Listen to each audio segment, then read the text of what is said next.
청구 아니 이 수사단장에 대한 구속영장 청구 국민들 많이 놀랬어요. 결국은 수사단장의 입에 재갈을 물려서 진실과 정의를 도륙내는 거구나, 은폐하는구나. 그리고 다 그렇게 갈 걸로 예상했습니다. 군 판사 역시 그런 권력의 입김이라든지 외압으로부터 자유로울 수 없기 때문에. 그런데 사회 한 구석에 진실과 정의는 살아있다는 판단들을 합니다. 저는 국민들의 외침, 목소리, 수사단장의 정당한 항변 이런 부분이 군 판사로 하여금 구속영장을 기각시켰다 이렇게 보는데 장관님 견해는 좀 다르신가요? 예, 다릅니다. 제가 답변 좀 드리겠습니다. 간략하게 해주십시오. 예, 그 구속영장 청구한 이유는 수사를 거부했습니다. 지금까지. 그리고 허위사실을 유포했습니다. 그러한 것들은 증거인멸로 판단되기 때문에 구속영장 청구를 한 것이고, 장관님, 정당한 항변이라고 말씀하셨는데 장관님. 정당한 항변이 아니고 정당한 해병대 사령관의 지시를 어긴 겁니다. 장관님, 군에서는 있을 수 없는 일입니다. 있을 수 없는 일이 일어난 것에 사단이 저기 한번 표 한번 보세요. 장관님으로도 촉발이 되었어요. 30일 날 해군 참모총장, 국방부 장관 결재까지 다 이루어졌고요.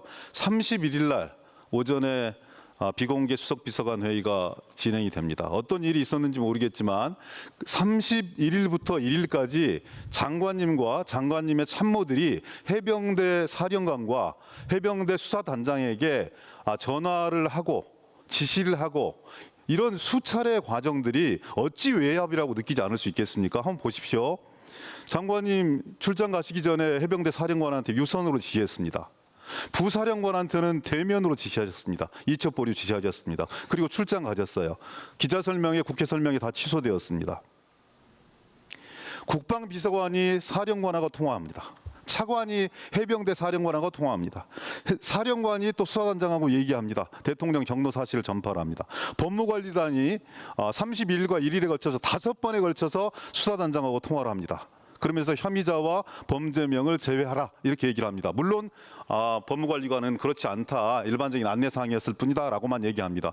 8월 1일 날 장관님 우즈벡 출장 가셔서까지 사령관하고 통화를 합니다. 그리고 법무관리관은 그날도 수사단장하고 통화를 합니다. 군사보좌관은 사령관에게 문자를 보내서 너희들이 요청한 수사본부 이관 건의 불수용하겠다 통보합니다.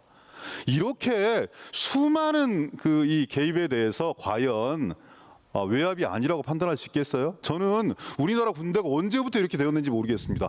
군명은 지엄한 겁니다. 장관님께서 말씀 한마디 하면 끝나는 문제예요. 근데 뭐가 두려워서 어떤 지시사항들이 먹히지 않길래 아니면 부당하길래 이렇게 수많은 사람들이 개입이 되어서 해병대를 괴롭힙니까? 수사 당사자들을 이렇게 괴롭힙니까? 저는 도저히 납득할 수가 없습니다. 장관님 그런 거 아니에요. 장관님 말씀 한마디면 군령권과 군정권이 엄연한데 지휘계통이 일사불란하게 움직여서 지휘가 먹혀야 되는 거 아니겠어요? 이렇게 다사불란한 게 과연 군대입니까?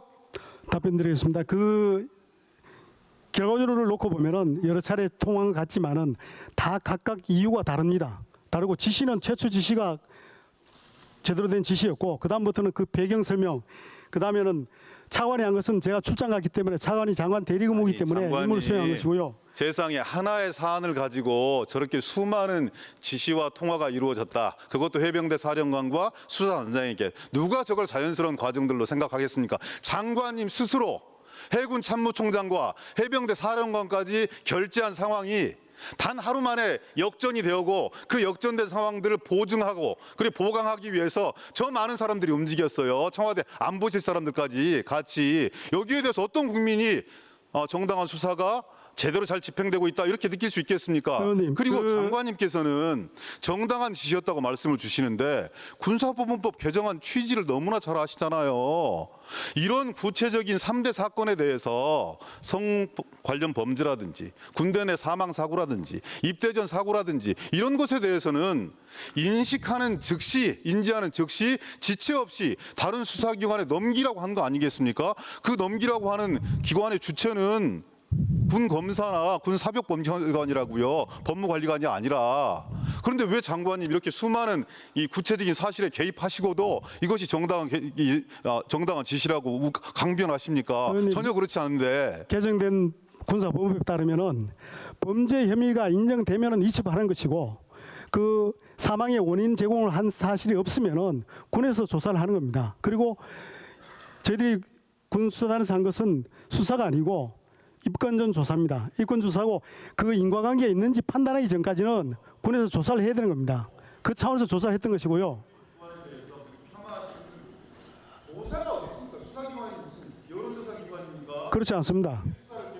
수사를 진행한 것이 아니고 조사를 한 겁니다. 입건전 조사를 한 겁니다.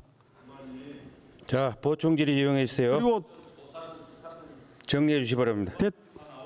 대통령 경로라든지 혐의자 제외하라고 외압을 했다든지 이것은 전부 사실이 아니고요. 전부 다 변호인 측에서 허위로 이야기한 것들입니다. 저희들은 그렇게 판단합니다. 예. 모든 사람들이 다 입을 맞추고 땀 맞춰서 그렇게 허위를 예. 접수해 주세요. 박준호 수사관의 이런 과정을 통해서 얻을 수 있는 실익이 뭡니까 도대체? 아니 육군사관학교를 다니고 있는 사람인데. 자, 다음 기회 이용하세요. 기동민 의원 수고하셨습니다. 다음은 울산 동구 국민의